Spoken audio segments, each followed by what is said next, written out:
പ്രിയപ്പെട്ട വിദ്യാർത്ഥികളെ, നമ്മളിന്ന് ചർച്ച ചെയ്യുന്നത് രണ്ട് വാക്കുകളാണ്. Fingers, toss. എന്താണ് ഇവ തമ്മിലുള്ള വ്യത്യാസം? ഇപ്പം പറയാണ്, there are 5 fingers in my feet എന്ന് പറയാണ്. എൻ്റെ കാലിൽ 5 വിരലുണ്ട്.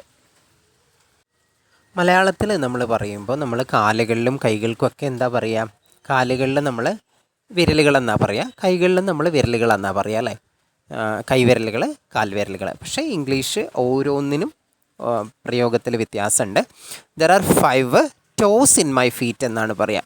അവിടെ എന്ത് ചെയ്യാൻ പറ്റില്ല? There are 5 fingers in my hand എന്ന് ഉപയോഗിക്കാം. കാരണം കൈയുമായി ബന്ധപ്പെട്ടിട്ടാണ് നമ്മൾ ഫിംഗേഴ്സ് ഇംഗ്ലീഷിൽ പറയാം. കാൽവിരലുകൾക്ക് നമ്മൾ ടോസ് എന്നാണ് ഉപയോഗിക്കുക. കാൽവിരലുകൾ നമ്മൾ ഉപയോഗിക്കുന്നത് ടോസ് എന്നാണ്, അവിടെ ഫിംഗേഴ്സ് അല്ല ഉപയോഗിക്കുക. ഇതാണ് ഇവ തമ്മിലുള്ള വ്യത്യാസം. ഫിംഗേഴ്സ് എന്ന് പറഞ്ഞു കഴിഞ്ഞാൽ കൈവിരലുകളാണ്, ടോസ് എന്ന് പറഞ്ഞാൽ കാൽവിരലുകളാണ്. അപ്പോൾ നമ്മൾ ഇനി മാറിപ്പോയരുത്. കാൽവിരലുകളും കൈവിരലുകൾക്കും തമ്മിൽ വ്യത്യാസം ഇംഗ്ലീഷിലുണ്ട്, നമ്മളുടെ മലയാളത്തിൽ ഇല്ലെങ്കിലും. ഓക്കെ, അപ്പോൾ ഇനിയും ഞാൻ കൊച്ചു വീഡിയോ ആണ് നിങ്ങൾക്കിടുന്നത്. ജസ്റ്റ് ഒന്ന് നിങ്ങൾ ശ്രദ്ധിച്ച് പോയാൽ മതി. ഇതിനൊരു ഗൗരവമൊന്നും കൊടുക്കണ്ട. ഓട്ടോമാറ്റിക്കലി നിങ്ങളുടെ മനസ്സിലേക്ക് ഇത് കയറും.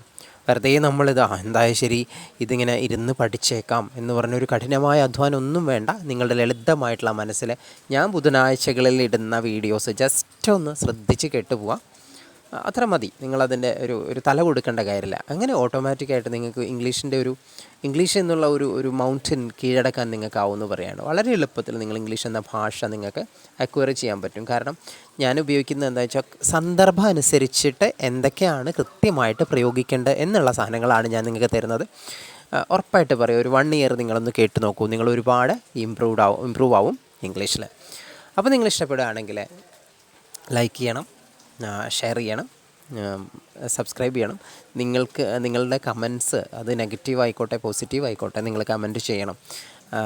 ലൈക്ക് മാത്രം പോരാ, നിങ്ങൾ കമൻറ്റ് ചെയ്യണം. എന്നാൽ മാത്രമേ എനിക്ക് നിങ്ങൾ എന്താണ് എന്നെനിക്കറിയാൻ പറ്റുള്ളൂ, നിങ്ങൾക്ക് എന്താണ് ആവശ്യം എന്നുള്ളത് അറിയാൻ പറ്റുള്ളൂ. അതിനനുസരിച്ചിട്ടുള്ള വീഡിയോ എനിക്ക് ചെയ്യാൻ കഴിയുള്ളൂ. അപ്പോൾ അതിന് നിങ്ങളുടെ പൂർണ്ണമായിട്ടുള്ള സഹകരണം വേണം. ഞാനിവിടെ വെറുതെ ഒരു റേഡിയോ പറയുന്ന പോലെ ഇങ്ങനെ പറയലല്ലല്ലോ. അതിൻ്റെ ഒപ്പം നമുക്ക് റിപ്ലൈ കൃത്യമായിട്ട് നിങ്ങളിൽ നിന്നും കിട്ടുകയാണെങ്കിൽ വളരെ നന്നായിരുന്നു. അപ്പം ലൈക്ക് ചെയ്യുക, ഷെയർ ചെയ്യുക, സബ്സ്ക്രൈബ് ചെയ്യുക. Thank you very much.